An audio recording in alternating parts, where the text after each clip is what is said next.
Have you ever heard of Spider-Man? No? What about James Cameron's Avatar? Still too niche? Well, you've definitely heard of mobile phone games before.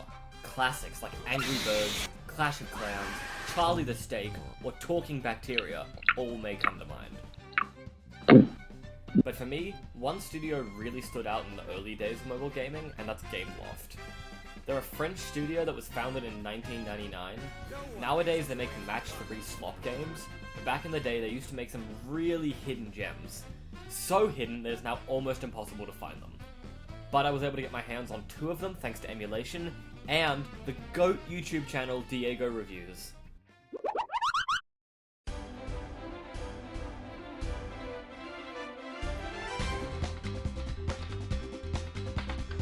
Spider-Man Total Mayhem is a linear beat-em-up where you make your way through multiple levels and beat a boss at the end of each one. It honestly still holds up really well. It doesn't quite reach the heights of something like the Insomniac games. What the fuck are you wearing? But for a 2010 game, it's pretty impressive. The combat feels pretty fluid considering it's an emulated game with a controller. Spidey can pull off quite a large amount of combos by chaining regular web and jump attacks. You also have an ultimate move you can get by filling a charge bar. There's not any unlockable combos or new moves, which is a little bit disappointing, but there is an upgrade menu that lets you increase your damage, strength, and agility, although I don't know what that one does. And on top of all of that, beating the game rewards you with the symbiote suit, which comes with its own unique combos and ultimate.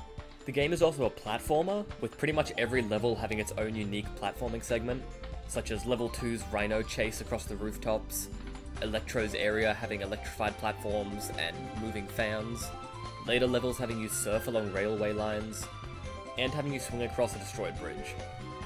You can't just swing wherever you want like in the Insomniac games, but you do have a tiny web swing that works more like a double jump. It's pretty helpful for getting across a lot of platforming segments. Much like the early Crash Bandicoot games, it can be kinda hard to see where you are in relation to the platforms, especially when they start moving. There are sections with these little markers that let you do a large swing, but these are scripted and only in certain places.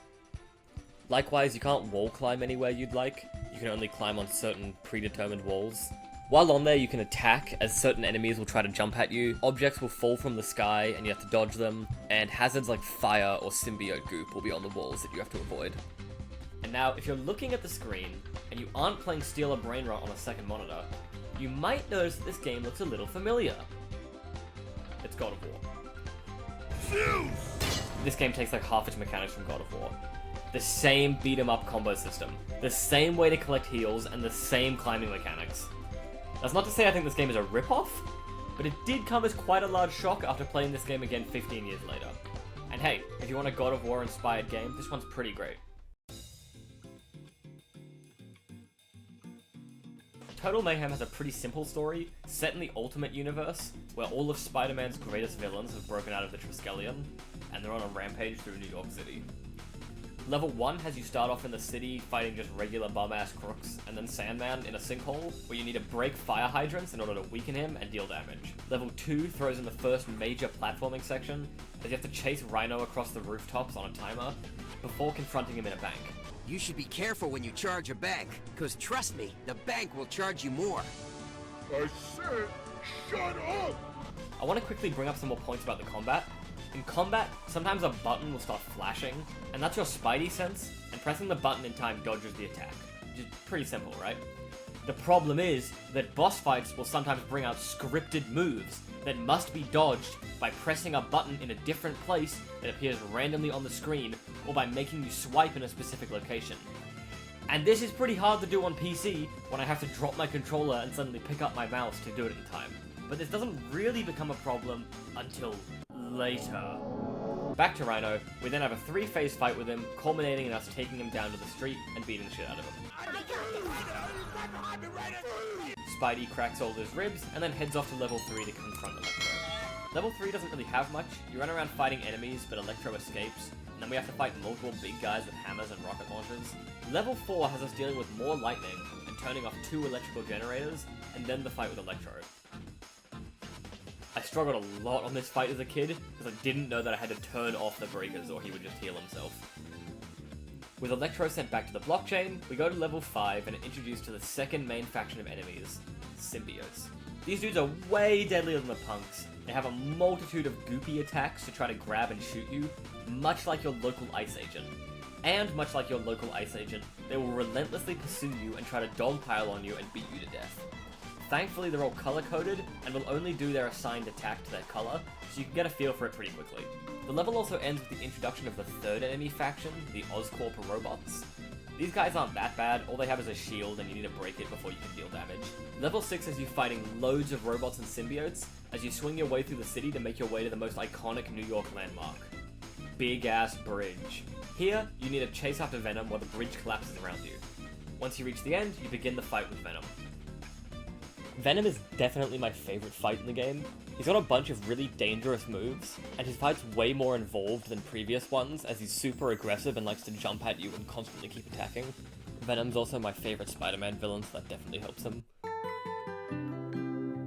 After beating Venom, he jumps off the bridge and runs away, and we follow him into level 7. Level 7 has you follow Venom into a train station, and you need to dodge train cars in order to catch up with him. When you finally confront Venom, you get a pretty cool fight on top of a train car, where you need to dodge his non-stop attacks until you can get close enough to hit him. After taking out Venom, we follow Doc Ock into his underground facility for level 8. In level 8, we have to dodge a bunch of lasers while fighting these little probe robots, while we run around to try to turn off some switches. Level 9 starts with a chase sequence, where we have to run towards the camera, dodging obstacles that come at very short notice. And when we reach the end, we start the fight with Doc Ock. Now, I like to think I'm pretty good at games. I've beaten Elden Ring, I've beaten Hello Kitty Island Adventure, but I'm not lying when I say I had trouble with the nearly 20-year-old Doc Ock fight more than I have had with most Dark Souls bosses. This boss, evidently, was not designed with a controller in mind. Remember how I brought up that dodge mechanic like 2 minutes ago? Yeah. Doc Ock loves to pull a scripted one, where he spawns a tentacle underneath you that will grab you and deal half your health bar. The problem is that the button's location is random, so there's no way I can program a spot for my controller to press, and it only stays for like half a second. Combine this with attacks that stun lock you to death, and lasers that hit you for half your health, as well as the janky hitboxes on Doc Ock's legs that I always seem to miss, and this boss took me over an hour to beat. I had to switch to mouse and keyboard and have my mouse constantly aimed on the button while my other hand did everything else on my keyboard. With Hell on Earth out of the way, we move into level 10, which is another kind of Hell on Earth, as the game throws the final enemy faction at us, IDF soldiers. These little dudes will throw bombs at you, jump on your head, and start beating you.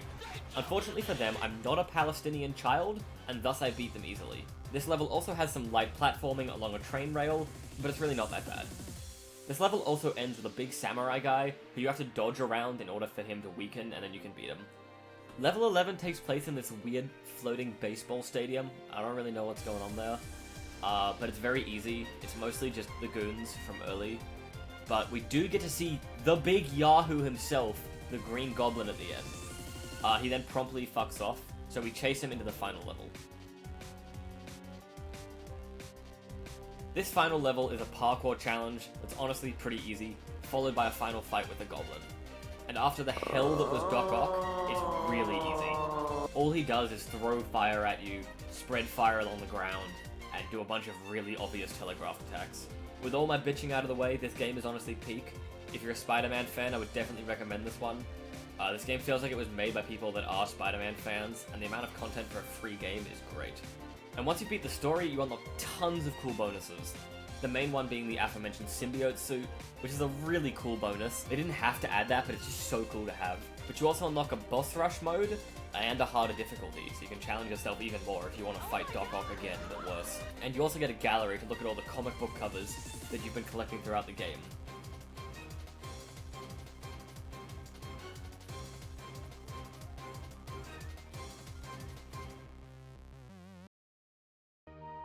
Hey guys. Why is he blue now? Why are you blue? Avatar is an interesting case, because on one hand, it made like $1 more billion, but on the other hand, I don't think the average viewer could name a single character, and it doesn't help that this game doesn't use the name of the characters from the movie.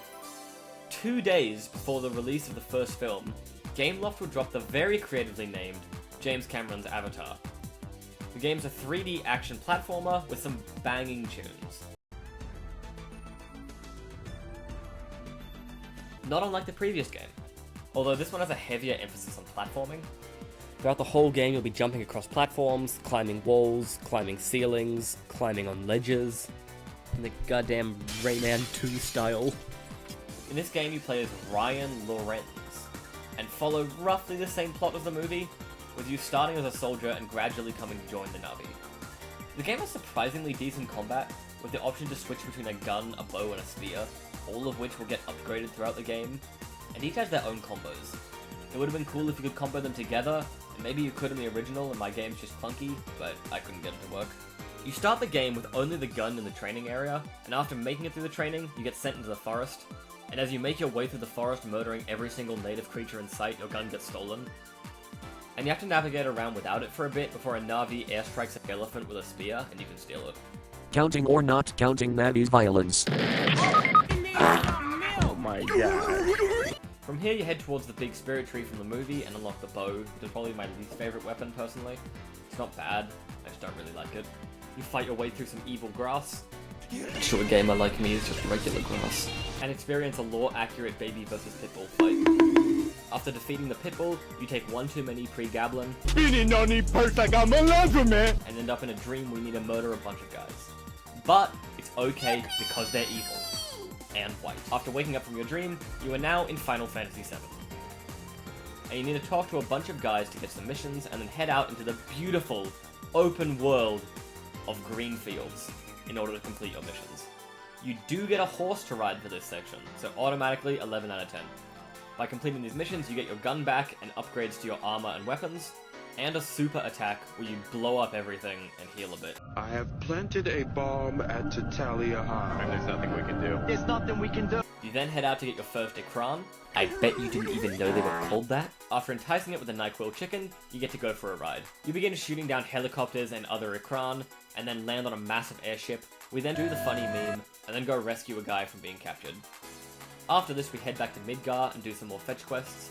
But now, more of the map is open to us, and we still have our horse. We then go save a different guy, and then do one more loop of the open world, destroying a big truck and a bunch of dudes. After this, we invade Shinra HQ, and try not to die horribly to the 1,000 mines they've placed everywhere. Then, we head deeper into the Shinra Tower. While in there, we murder more sky people and dodge some lasers. After freeing another captive Na'vi, we fly to the spirit tree, take down some more helicopters, and then meet with the president of Shinra for the final fight. This is a kind of cool boss. He actually does share some of the same moves as you with your gun, and he can pull off the same ultimate move you can, but he's really not that hard. The regular enemies in the arena are scarier than him, and after hitting him with the spear for like 2 minutes he died. After killing him, we go and touch the spirit tree, and take our rightful place as this world's Sephiroth, and then die. And then we don't die, and we get a cutscene where we invade the human base, and then we get our head blown off. This game I'm a bit more mixed on. I'm personally pretty nostalgic for it, and does have some fun combat and level design, but it's really not worth if you're not a massive Avatar fan and you aren't ready to put up with some jank, like falling through platforms and helicopters just spawning and sniping you. Overall, Gameloft should go back to making games like these. There are a few others I would have loved to talk about, but I can't currently get working, like a 3D Spider-Man game based on the first Amazing Spider-Man movie, and an Iron Man 2 game, which I remember being absolutely peak as a 5-year-old. Okay, so quick update. I found a different emulator from a YouTube video posted about a month ago that might be able to run the game. So if you want to see those other games, like and subscribe. I'll make a part 2. Anyway, there isn't really a central thesis here or anything.